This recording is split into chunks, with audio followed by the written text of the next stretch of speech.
Welcome back to another Broken Banners battle report. Things have been very crazy on our ends of things, so sorry about the long delay in getting out some content. Jan, one of our members, has recently had a baby to young Achilles.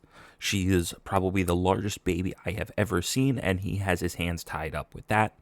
I am in the final throes of planning and getting ready for my wedding in a couple of months, and our third member, Adam, has also recently just gotten engaged. So we've all been pretty busy on the real life end of things. That said, I managed to get some time away to go to Captain Con up in Providence, Rhode Island, and had an absolutely fantastic time with all the people that were able to show on up. I was fortunate enough to record a handful of the games that we did there, and I am very proud to announce that I won one of the 3 days that went on there. It was 3 separate events, and I got trashed the first event, managed to win out the second one, and then ran the third. So this is one of the games that I pulled from the second day of the event, where I was able to play the brand new spankin' Brotherhood Without Banners, and I played against one of the most remarkable and wonderful people that I have met through this game, Fred, playing Targaryens. So, without further ado, let me dive straight on into the game that we played. As I mentioned, I was playing the Brotherhood Without Banners. This was my second game playing a 40-point list with the Brotherhood, but I've known ever since they were spoiled, I have wanted to play Beric Dondarrion in Thornwatch. Now, full disclosure, despite the fact that I love Brotherhood, even I have to admit, Beric is probably one of the most loaded, potentially overloaded, attachment commanders in the game. Not only does he have an amazing suite of cards that includes Assault Orders and 6 times Too Many, which is a pretty cool cheat death card that's also going to help provide protection from enemy abilities at the cost of preventing being targeted by your own stuff, and Lightbringer, which is a really unique kind of panic effect going on with that. But the commander attachment is, I think, what really draws me to the commander. He's got Sentinel, which is a great ability, especially the more activations you're able to put on the table itself, as well as Pathfinder, which is just a great and undervalued keyword, and then Duty to the Ground, which is super dauntless. A lot of people have been putting Beric in Kingsmen, and I think there's a pretty good reason for that, but I have been excited to put him in Thornwatch. He gives Thornwatch everything they want. He gives them additional healing, additional mobility, and the ability to ignore terrain. Everything they could possibly want right there in one attachment package, plus on top of that you've got a cheap death card and Assault Orders. All in all, a fantastic way to set them up and to really squeeze a lot of value out of this 6-point unit. Following up, I have what I consider to be a very basic shell for Brotherhood Without Banners. It's a Sworn Knight unit, an Archer unit, and 2 units of Peasants. You get 1 free point for an attachment in Brotherhood Without Banners, and I find myself using a Fortune Seeker and Sworn Knights a lot for that. Sworn Knights have some pretty solid morale, so giving them Dauntless is great, and then being able to attack off the bags is also a fantastic zone to make use out of. I actually forgot the fact that they have Motivated by Coin, just because of the fact that Dauntless synergizes so well with a deck that has 2 different cards that want to make your units take a morale test, and the fact that they have a pretty good base morale as it is. Archers are just really nice for shooting things, though I'm not terribly impressed with their actual range capabilities, more on that later, and then Peasants are probably the most busted unit in the game. Quite frankly, they're probably going to need a nerf on their morale end, but we could see and talk about that more later. For NCUs, I'm running my favorite NCU in the game right now, Ravella, as well as the Ghost of Highheart and Thoros of Myr. All 3 of these are pretty standard package for Brotherhood Without Banners because you really don't have any other Brotherhood options for these guys, so I think that's self-explanatory enough. I don't like running neutral NCUs when I don't have to, and I just think that all 3 of these work really well with the Brotherhood Without Banners. Thoros is giving a lot of extra healing on top of Ravella, who's helping ditch some of your more situational cards for on-demand healing, which Brotherhood desperately wants and makes use of, and then Ghost is giving you a higher morale to make sure your cards actually work, and she's probably your only consistent source of condition tokens in this faction. On Fred's end, he's running the Mother of Dragons in Unsullied Pikemen with the free attachment Jorah in there. Jorah is a neat little trick that can spike out some condition tokens and helps make up for the fact that the Mother of Dragons doesn't actually really provide much in terms of character attachment.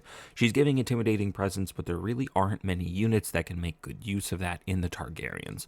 But what better place to put a commander that doesn't want to get into a fight other than pikemen? Unsullied pikemen are probably one of the most unassailable units in the game, having both shield wall and set for charge. You really don't want to charge into these guys unless you have a very solid plan of action or a way to shut off abilities. On top of that, pikes have recently been buffed so that they get a pseudo disrupt effect whenever the opponent does not control swords, which I think is just a really nasty way to tack on to the fact that if you're only making one melee attack into these guys around, you're not doing anything other than hurting yourself. Rounding up the Mother of Dragons is pretty standard package for a Mother of Dragons list. You've got the two good dragons, Rhaegal and Drogon, putting out weakened tokens and panic tokens respectively, and then you've got Screamers, who are just absolutely insane. Followed up by NCUs, we have Illyrio, Barristan, and Mirri Maz.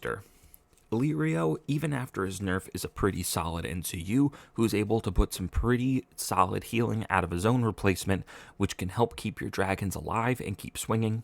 Barristan is just a fantastic NCU. The only downside I really think to Barristan as a 5-point NCU is he means you're going to have a lot of targeting conversations at your table, but quite frankly, Brotherhood is already doing that with Knights of Hollow Hill, so might as well bring him along. Finally, Mirri Maz is probably the staple of the Targaryen faction right now, having his own replacement that can toss out a couple condition tokens, and she can bring back attachments, though I really don't see her doing that too terribly often, especially in this list where there's not going to be any valid targets for that, except for Jorah, if he sacrifices himself, which is a cool little synergy, but she's just giving you a free point of healing every time she claims a zone, and having an additional zone replacement just means you're getting maximum value out of the tactics board. For this game mode, we're going to be playing Dance with Dragons, which is very thematic for this faction of Targaryens, as well as just being a great game mode for Brotherhood Without Banners. Both of these factions have a lot of mobility to work around with, so it's going to be a really interesting fight.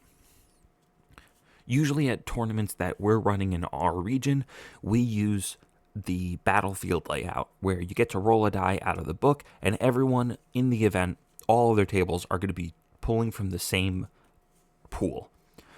We have weirwood clearing, so we have a weirwood tree, 2 forests, and a hedge, which we placed as so on the map.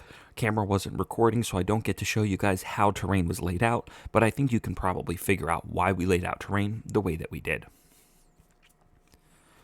The objective cards that we have in this game mode are highest value for attack dice when making an attack, melee attacks gain precision, and melee attacks gain vicious. For deployment, I won the toss-up, so I got to choose battlefield, and I made Fred deploy first. He put down his Screamers on the far end, which I matched with my own peasants.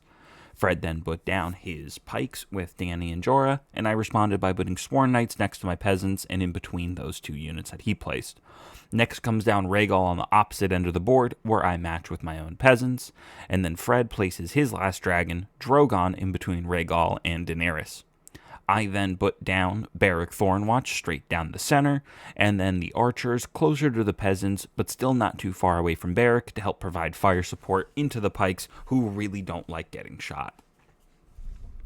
Round 1, I get to go first, and I probably have the best draw you can possibly get with Brotherhood in Dance with Dragons. Start of the round, I play Forgotten Fellowship, and I march my peasants that are opposite the end of the dragon to go ahead and march on up.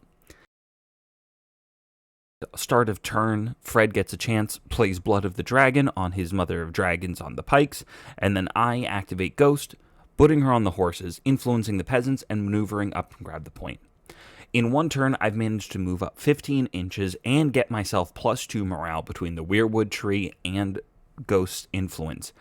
Start of the enemy turn, I get to use Deceitful Reposition on my archers and move them up another 3 inches, before Fred places Mirri on the bags and uses that to put a Weaken token and a Panic token on my Sworn Knights. My turn, I activate Ravella and put her onto the letters to weaken the Screamers. I don't really have nearly as much token generation, so I rely on the letters for that.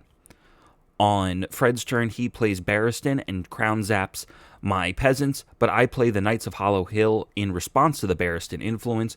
I pass the morale test because I'm at a 4 up. It's pretty easy to do, and I get to move yet another 3 inches because the Dance with Dragons speed buff doesn't affect the stated inches that are on the card.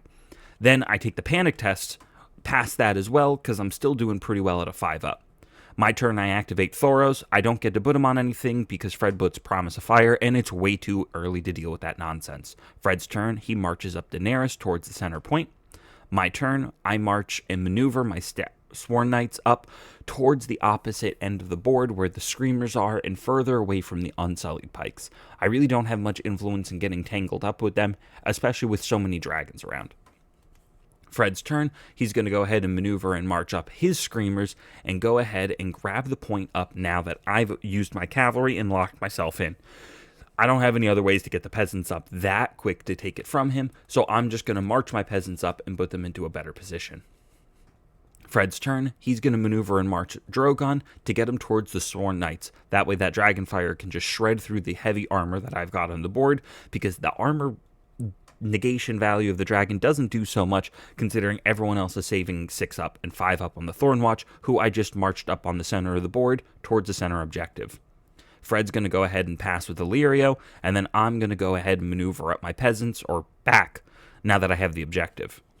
Fred's going to go ahead and maneuver March Rhaegal to get him towards the center of the board, and I'm going to maneuver my archers to get into range of shooting everybody in the center of the board. That's going to wrap up the first round, which moved pretty quick, and using all of my movement abilities, I was able to get a pretty solid positioning, even though Fred's in position to grab 2 objectives pretty early on. Round 2 starts, and Fred, going first, plays his own start of turn, and he's going to play Swift Reposition to go ahead and shift his Screamers back to start pulling everything further and require me to overextend if I want to do anything about it. He's then going to activate Barristan, put him on the horses, and influencing my Sworn Knights. He's going to use the horse zone to maneuver up his pikes, pivoting to grab the objective, and angling himself towards the Thornwatch and the Sworn Knight so neither of them, with the Sundering, can get a flank on him. I do have the archers, though, and he's forced to expose his flank to me, so I'm going to go ahead and activate Ghost, put the influence on those bottom side peasants again, shift back my archers, and shoot the pikes in the flank. They don't have rerolls off of any of their sources, so whatever hits I get is kind of what I'm relying on. I don't get many and only punch through with a couple wounds.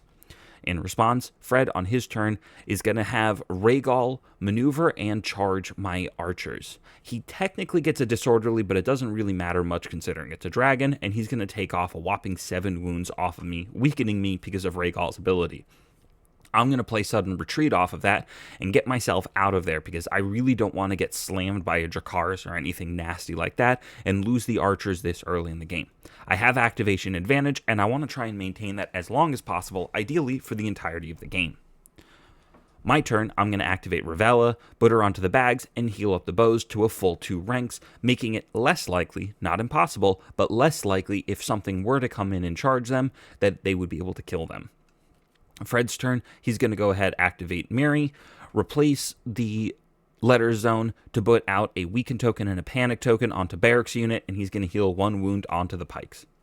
My turn, I activate Thoros, putting him onto the crowns, replacing it, not expending any order tokens because none have been generated, and I'm just going to heal up the bows 2 wounds, again making it less likely they'll get 1 shot, but more importantly getting me back up to 3 ranks for maximum damage. Fred's turn, Drogon charges the knights and does a whopping ton of damage. He gets 3s on basically all of his dragon fires. However, my Sworn Knights are extraordinarily brave, and you're going to see throughout the course of the game, they take way more panic tests and pass them than they have any right. And that Fortune Seeker is going to do a ton of work. Even after the panic test real rolls, I'm going to pass the panic, healing 1 back off, mitigating some of that damage. I'm going to use Beric's Sentinel to go ahead and maneuver them to try and put more pressure onto the pikes that are in the center, and maybe see if I can get myself into a position where I'll be able to force them to drop that objective and retreat to the far end of the board. I'm going to go ahead on my activation, shoot the pikes with Beric, but only deal a couple of wounds because I'm just not generating nearly enough hits to really do the damage, and they're going to maintain the objective because they don't fail the panic test. Fred's activation, he's going to maneuver and double maneuver the Screamers back, and then I am going to go ahead and charge into Drogon with my peasants. I failed the charge with a disorderly, but I still managed to connect because I'm not that far off, so although I have no rerolls, I only generate a few hits, but it's enough to punch a couple of wounds on through. Pikes on their activation are just going to pivot and retreat back 1 inch over the hedge, which is going to be slowing them down, and my peasants on the opposite end of the board are going to advance forward 2 inches to try and box in Rhaegal. And I'm going to then use my bows to shoot into Rhaegal, doing absolutely no damage. The big damage comes from the Sworn Knights, though, who have got Gang Up and rerolls in Sundering, so they're going to be dealing out a total 8 hits onto the dragon. Fire Made Flesh reduces it down to 3 wounds, and that's going to be the end of the round, with Fred scoring 2 and I score 1. The big play here, though, is I've got last and first comboed back-to-back. So even though Fred's going to start off the round by using Swift Reposition to move the pikes up 1 inch, I've got Ghost of Highheart putting her onto the crowns with assault orders to have the knights make another attack and kill the dragon.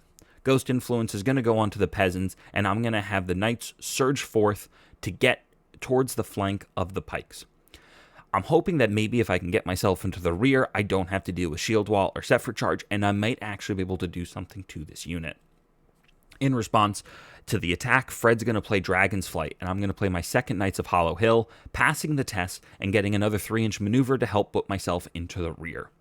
Fred realizes he's in a very precarious position now, and then he's going to have to intercept these Sworn Knights. If he uses the Screamers, he's going to be in a lot of trouble because I'm going to just be able to gang up, and if he doesn't get enough damage through immediately, I'm just going to tear into them the same way I tore into the dragon. Except there's no Fire Made Flesh for the Screamers, and they're probably going to die faster.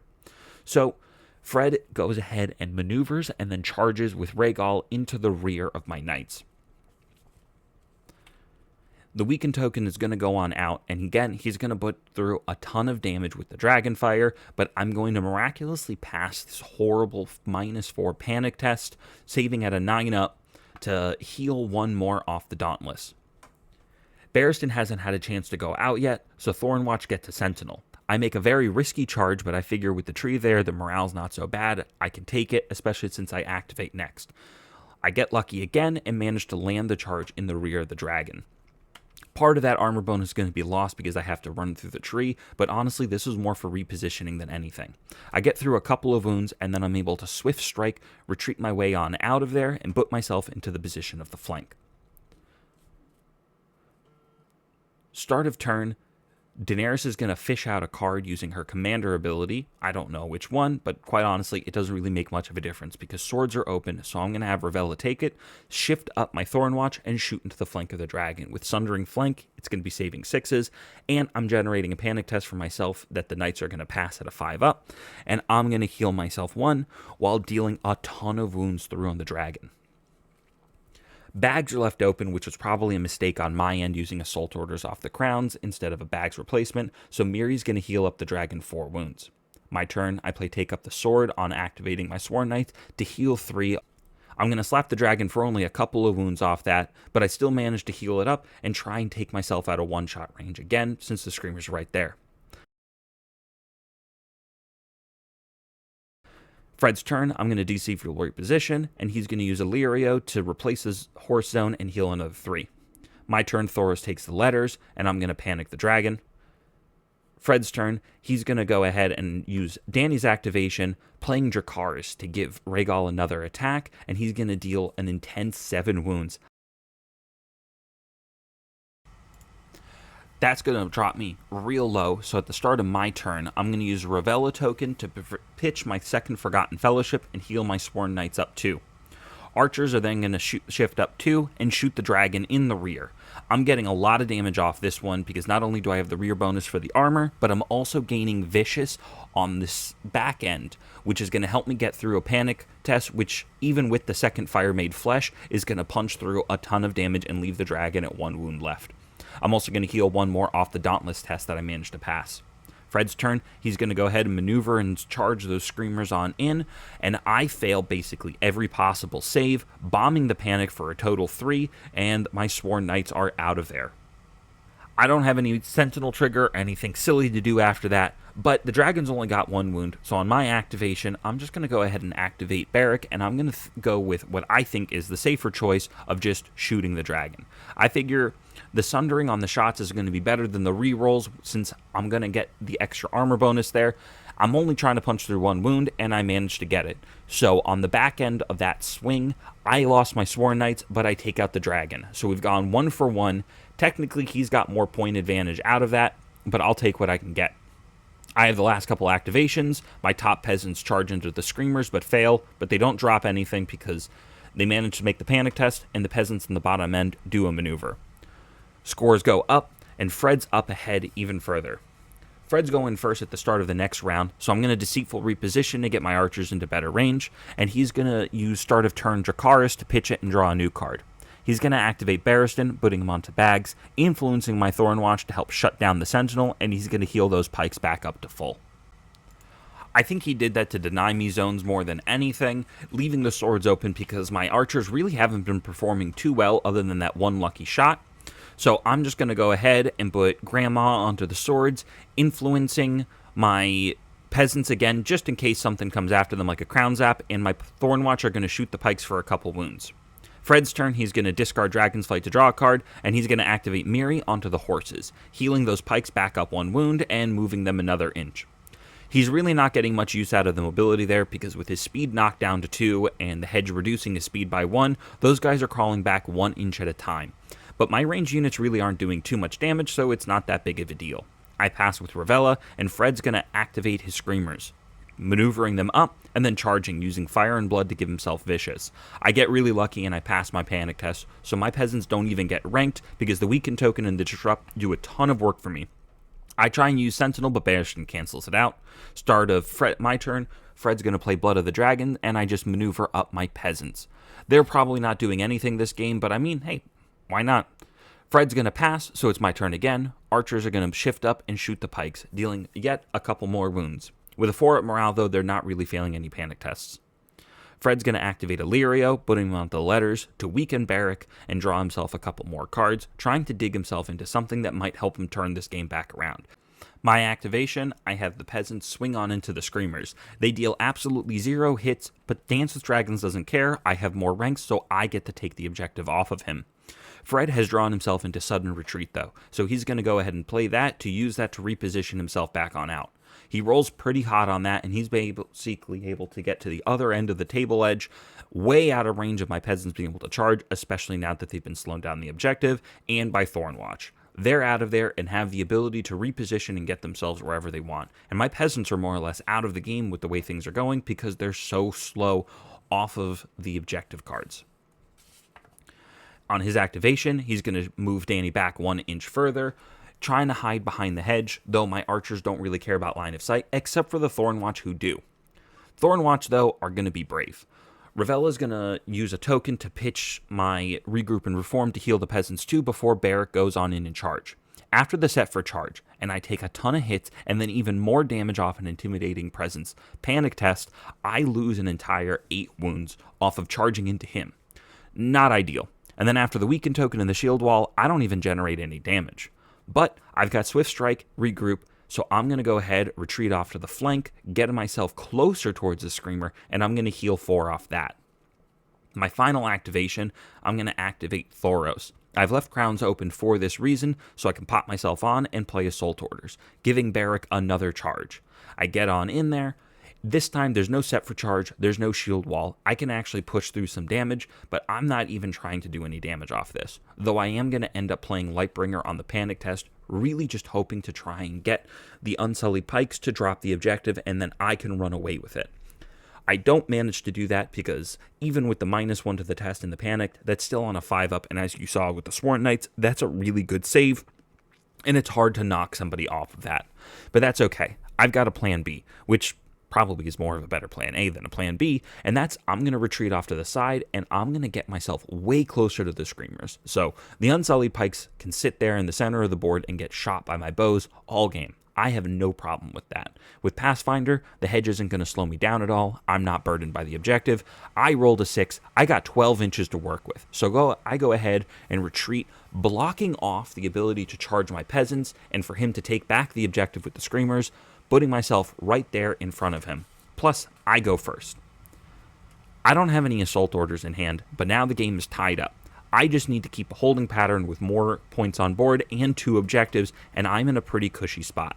So I'm going to go ahead and put Ghost onto the swords and use her influence onto my Thornwatch to keep them safe, and I'm going to have my bows shoot into the pikes to just keep applying pressure and trying to make him use his healing resources on the pikes. I get a few wounds through, and then on his turn, I deceitful reposition yet again. He's going to go ahead and put Miri onto the bags and heal up another 4 wounds. He's more or less out healing my damage, even getting those extra attacks off the swords, but again, I don't really need to kill the pikes. I just need to use all of those resources there so I can focus damage later on into the screamers who are way squishier than the pikes and make that damage actually stick. My turn, Ravella goes onto the letter, weakening the Dothraki, and I get to play Realm Remains on the start of his turn as I just drew into it. Screamers are going to go ahead and they're going to cavalry maneuver, just getting into the flank of my Thornwatch, and he's going to go ahead and charge me in the side. I don't really care too much about that because Grandma's influence is more or less canceling out the panic bonus that he's going to be getting off of getting into my flank, and I was already saving on 5, so with the Sundering, I'm at 6s, whatever. Go ahead, take my flank. I get really lucky nonetheless, pass the panic test, and I only lose a few wounds off on that after the weaken token, and Grandma's going to go ahead and put out a vulnerable token and a weaken token, and after Duty the Crown heals me up, it's like nothing ever actually happened. My turn, Thoros goes onto the horses, using the 2 order tokens that I've gotten from killing dragons to heal 2 onto my Thornwatch and 2 onto my bows, making sure that everyone's nice and healthy. Fred's turn, Barristan's going to go ahead and zap my peasants, putting his influence onto those peasants to keep them locked out. I'm then going to go ahead, activate my archers, and shoot into the pikes. I finally get a really solid hit with them and manage to make them fail the panic test with that -3 off of the vicious and the flank bonus to have them testing at a 7. I honestly wasn't even expecting them to do that, so now the pikes, unburdened by the egg, get to just move themselves back onto it, but get stuck once again on that hedge, so they're moving an inch for the rest of the game. I get 3 activations in a row again, so I'm going to activate both my peasants. First the bottom side, moving them a little bit closer towards the center of the board, and then on the top side, I'm going to go ahead and maneuver those other peasants on in closer. I'm not nearly silly enough to try and risk myself on a charge where I might drop the egg on a panic test. If I fail, I just want to get them on closer and try and keep corralling those screamers on in. Last activation is going to be Thornwatch, making a melee attack into the screamers. I get a few wounds off, but I'm not going to bother retreating because I just want to keep them locked in, fighting a unit that doesn't have the egg.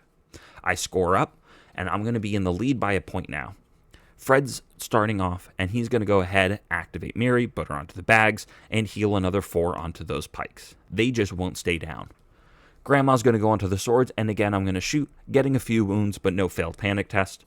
Fred's turn, he's going to go ahead, activate Illyrio, replace the horses to, you guessed it, heal them up 3 wounds, undoing everything that I've just done. I pass with Ravella, and Fred uses his last pass token.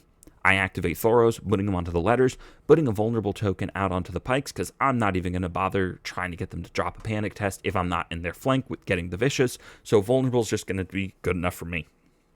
Fred's turn, I'm going to play my other Realm Remains onto my archers, and he's going to go ahead and activate Barristan, and he's going to zap my peasants, just trying to get them to drop my objective, so I have to use my activation to go and pick the token back on up, rather than trying to get them on in anything.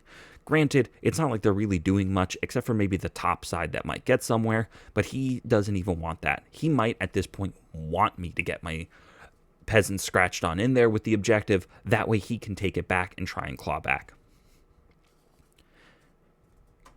My turn, I'm going to shoot those pikes once again with my archers, and I'm only going to deal 1 wound. Again, they pass their panic test, nothing happens. I try and deceitful reposition on his turn, but it's just going to burn the Barristan influence. Last activation for Fred, he's going to go ahead, have the Screamers slap on into the Thornwatch, just hoping to get through some damage because, as he says, at this point the game's over, might as well take out as many assholes as he can with him. My turn, I use my last Ravella token to pitch an Azor High and put some of those assholes back onto my Thornwatch. The Pikes are going to back up, wrapping up Fred for the game as it is round 6. I'm going to go ahead, get my peasants on in there to try and trigger the gang up and get a couple of wounds.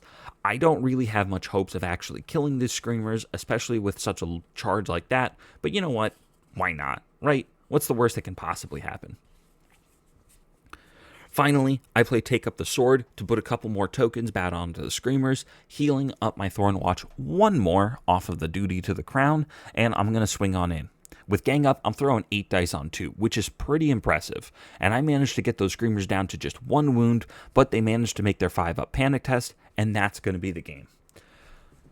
It was a really exciting game, and Fred's honestly a better player than I am. I'll fully admit, I think a lot of the reason why I was able to pull through was I just had such a strong start where I was able to get the peasants to safely take one of those objectives with essentially no repercussions unless you wanted to send a dragon deep into my territory and get shot up for the trouble. Because the peasants don't care that much about the dragons since they're saving 6/6. Go ahead, do auto wounds. I wasn't making any saves anyway.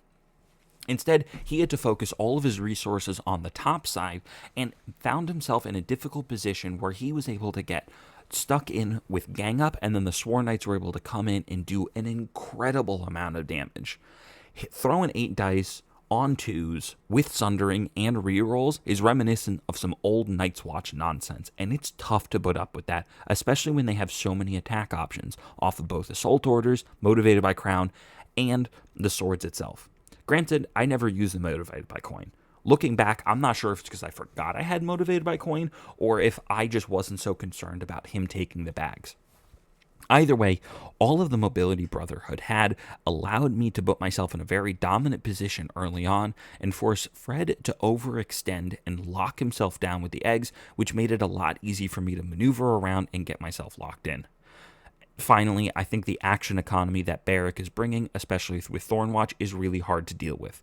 Not only do I have activation advantage, I have so many extra maneuvers and attacks and all sorts of nonsense with the retreats going on that it's just so difficult to deal with the Thornwatch bouncing all over the place. Even if they're not doing that much damage, it is a threat and a presence that you can't really respond to well.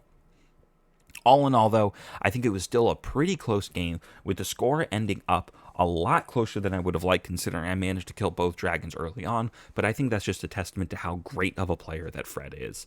This was my first time playing against him, and I'm really hoping I get a chance to play against him again, and I'm hoping to show you some of the other fun games that we had going on.